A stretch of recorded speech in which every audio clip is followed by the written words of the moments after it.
Hey guys, GH. Welcome to Practice Tea. Beautiful day today. Wow.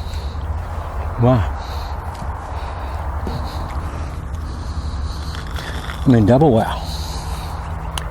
Okay. Now I just want to go on and keep going on about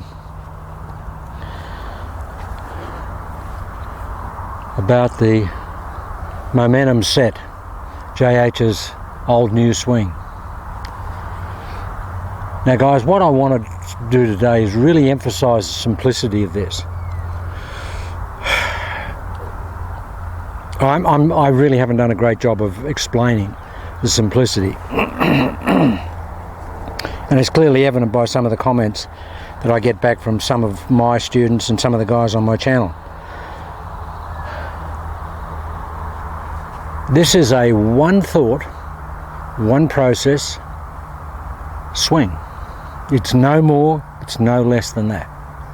There's nothing else that enters in to the thinking equation or the physical equation. Nothing else. It is that simplistic. And probably I would suggest that the simplicity of the suggestion of the process is creating the difficulties. Probably hard for people to take on board that it is this simplistic and that you don't have to employ or apply any other thought processes or any other bodily, physical, additional processes. There is no loading of the weight in a specific manner into the trail side. There's no looking for a position in the backswing. There's no transitional thoughts. There's nothing about a downswing or a backswing as such. The only thought that we should engage ourselves in as a singular thought process is that of energizing the golf club, energizing the toe of the golf club. The toe being the operative component here, guys. We want to engage the toe of it with the heel of with the heel pad or the palm pad of our lead hand. The more that we engage that heel pad, the more mobilization and energizing of that toe portion of the golf club will occur. And that is the simplicity of this, guys. Once we get that lead hand in position there and we understand the principle of what I call the shove loading, we're going to shove load it here. Once we get that feeling, oh, there's the energizing, and I have to reiterate and go back and revise and review what I've said in the past. But if you look at the simplicity of this, guys, if I do nothing else, watch this lead arm here. It doesn't move. If anything, it goes that way. But there's no travel in it. That's the killer in most golf swings, is the travel. And the amount of travel and the rate of travel in a golf swing. Because you can't do it the same all the time. But you can do this the same every time. I could stay here for 3 months and do that, and it would be the same process every time. And the engagement and the ignition move there, guys, is the pushing down of that palm pad that way with that reverse winding there, and the pulling with this type of winding here of those middle fingers of the trail hand. It's twirl and wind with a shove loading. Well, forget all that. Just think of how would I get the toe energized if I had something stuck on there, a piece of whatever stuck on there, and I wanted to hoik it off there. How would I do it? And I wanted to hoik it over here, over this shoulder here. How would I do that? Really, I'd have to push that hand down like that. Now guys, I want to show you something. I had a call yesterday from someone I haven't seen for, I've kept in touch, but I haven't seen for 40 odd years. before I started playing golf. Well, just before I started playing, maybe 45 years. I used to train in Kendo. It was actually Kendo, which is the Korean version of Kendo. Now, Kendo is simulated sword fighting, katana sword fighting, with wooden facsimiles of a sword. Now Kendo, Kumdo is different to Kendo. Kendo is distance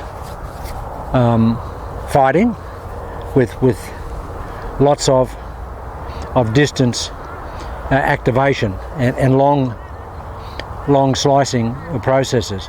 But Kumdo is for fighting in close, and there's a lot of pullback in Kumdo as opposed to thrust and slicing that you have in Kendo. And a fellow that I spoke to a few days ago was the Kendo instructor that I had 45 years ago, and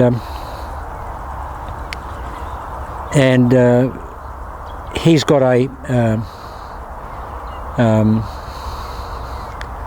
a grandson that's been looking at my teachings, and he said to me yesterday, he said, "What are you doing? What's that move that you're doing there?" And I said, "Well, it's basically a loading for a short strike, infighting, attacking stroke." Here, in Kendo, guys, we've got split hands, and the club gets, or the Kendo stick gets moved by that. We either pull in or we pull back. We push there and we pull back here. Look at the speed here. Look at that. And that's what you can do with a katana sword. You can just, but if you just tried to pull it back like that, you wouldn't get anywhere near the speed. But watch the speed I get here. That's almost, you can't see that. And that's a pull here and a push there. That's Kendo activation.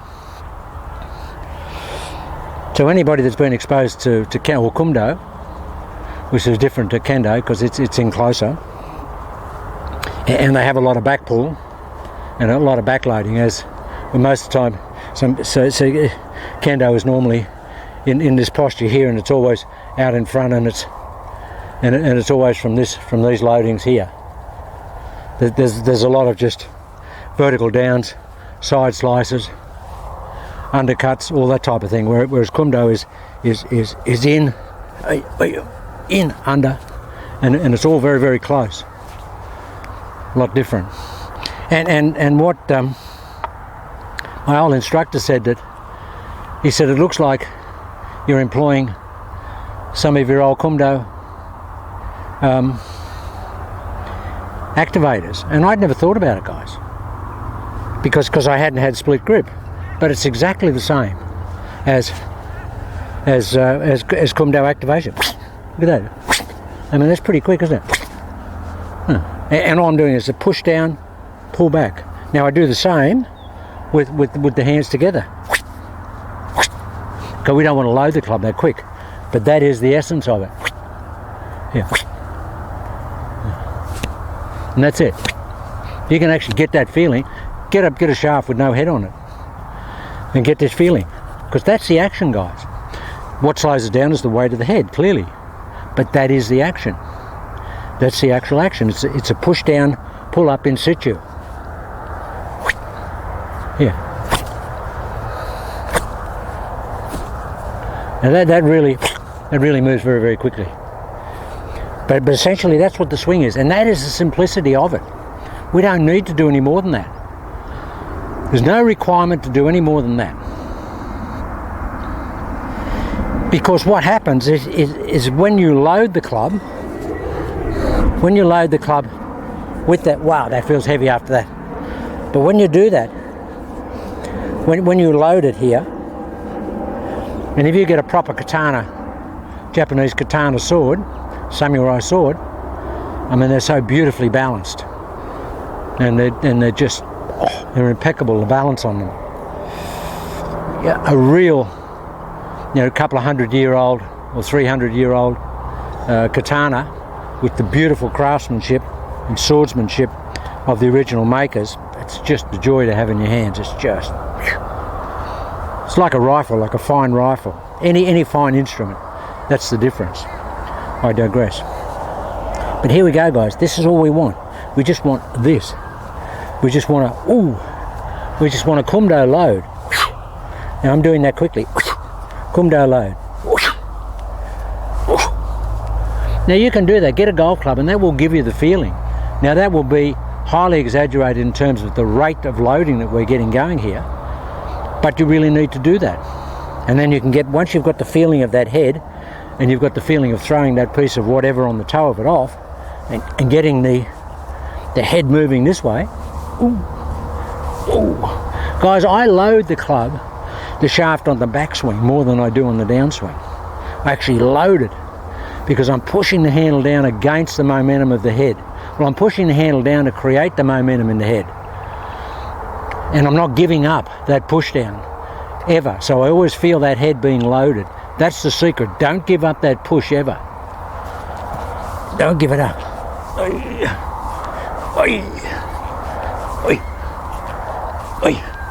It's that simple. See how the body's responding to the inertia and the loading of that?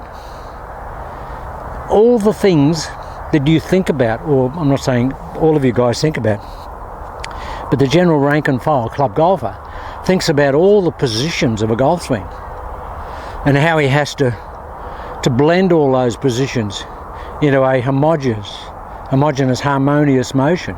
Now you can't do that, guys, most of the time. Even the best players in the world have never been able to do it day to day, with the exception of Mo Norman, Ben Hogan. Hogan was a energized loader. Jason Duffner is. Chad Campbell is. Absolutely. What's Jason Duffner? He's a modern day energizer. Now Jason's always... What do you think he's doing that for? He's loading. So it's not new, guys, but it's what I used to do when I first started playing. And I guess probably I started doing it when I first started playing, because I never started playing when I was 34. And I did my Kendo training at from 27 to 30. So I guess I had that as an innate process and feel there, and that was my standard loading. Because people in those days, when I came into golf, it was all Nicklaus stuff, and everybody said, JH, you've got to extend the club like Jack does. You've got to extend it like Jack does. And I thought that's what I had to do, but when I tried that, I couldn't hit it. And as soon as I went back to they said, you're so narrow. You're just cocking the club too early off the ball. And I could just hit the ball so much better than those guys could with their extension. So I just stayed where I was. And that's what I've always done, but that's what I lost when I had the 6 years off and the subsequent, 5 years coming back and struggling for 5 years. I mean, I got by, I could hit it, guys, but I had never had the feeling, the automatic loading like I had in my old swing, my Kendo load. Yeah. And guys, that's all we've got to think about. We just want to do this. Just load it here. Load it here.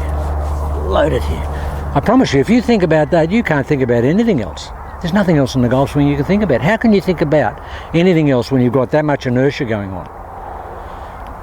And you've got such a definite, absolute thought process of doing just that. One thought process. Nothing else. Nothing else. And it's the same with every golf shot you hit.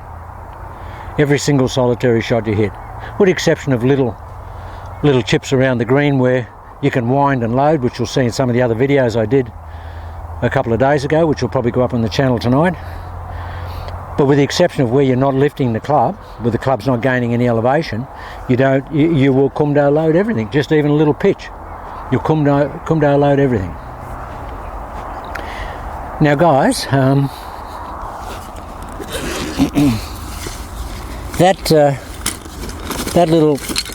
the reason we went out on the golf course yesterday and did that video over here on one of the holes late in the day was that I was actually teaching a couple of guys, and one of the and the cameraman, my buddy, was here, and I was saying, look, you know, this is what I do on the golf course, and he'd seen a few of and that's how I play. I do exactly the same timing, everything when I play. It's all exactly the same. There's no difference. And he said, well, why don't we go out? We'll just grab a buggy. The golf course will be quiet. It was very late in the day. Why don't we go out on the golf course and just hit a shot in situ? And when the guys came along yesterday for the lesson, and we were talking for about half an hour, then I just pulled their driver out of the bag and just ripped one.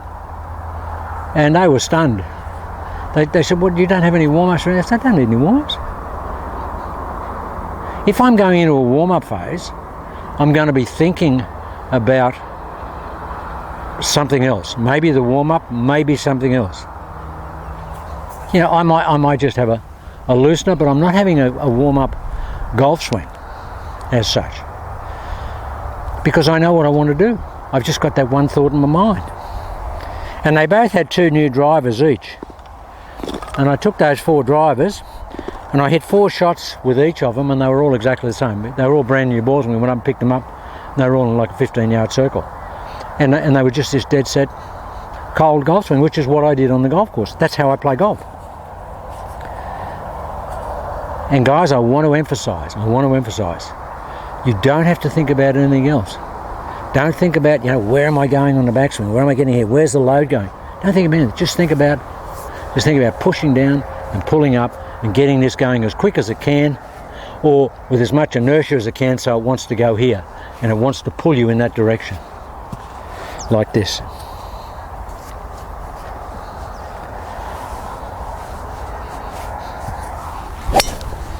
There it is, guys. Look at that. That's the first shot of the day. And as usual, I've been in the gym this morning. That's a bullet. That's a bullet. My buddy, the cameraman, he's really long, but he's wild. And he's got a very, very nice laconic type swing, but you can always see he's going through the machinations. It looks like a clock being put together with all the bits. And it drives him nuts when I just pick the club up and just smash it, which we did out on the golf course yesterday.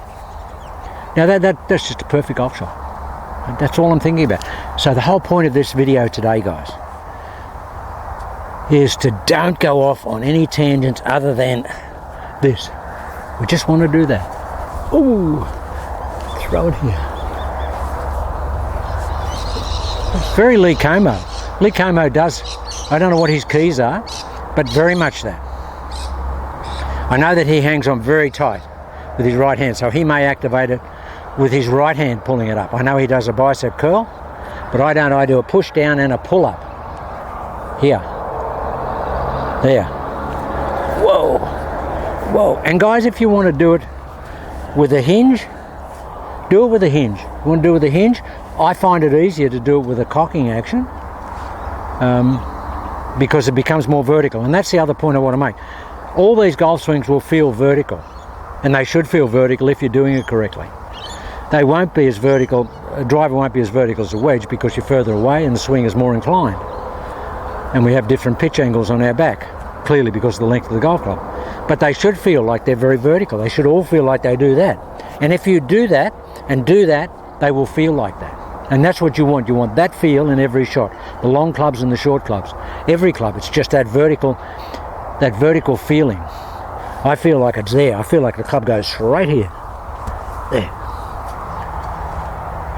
Okay, guys, that's basically what I wanted to get across. I want to get across the simplicity. Don't think about anything else. Just embed this. Embed what I've just told you now. Embed that loading here. Don't think about anything else. Just bed that loading. Whoa. Whoa. Whoa. And do 100 reps of that. Whoa. See how my body is staying still and it's just reacting? I'm not thinking about anything. I'm not thinking about nothing. Zip. But look, the body reacts. The body reacts. The body reacts to that. I keep going back to Mo Norman. Mo Norman said his swing balanced him, and he meant the inertia of the golf club. Because I asked him about that. I actually put my own spin on it. I said, do you mean the orbital inertia of the golf club balances you going away from you? And you being the support mechanism or the stabilisation or the maypole for the ribbon? And he said, yeah, my swing balances me. And I feel like that, guys. I feel like that. I feel like that action, which is my golf swing. Everybody else puts the whole of the context of their body into the golf swing. I don't have that context. I only have that loading and that club head moving as my golf swing.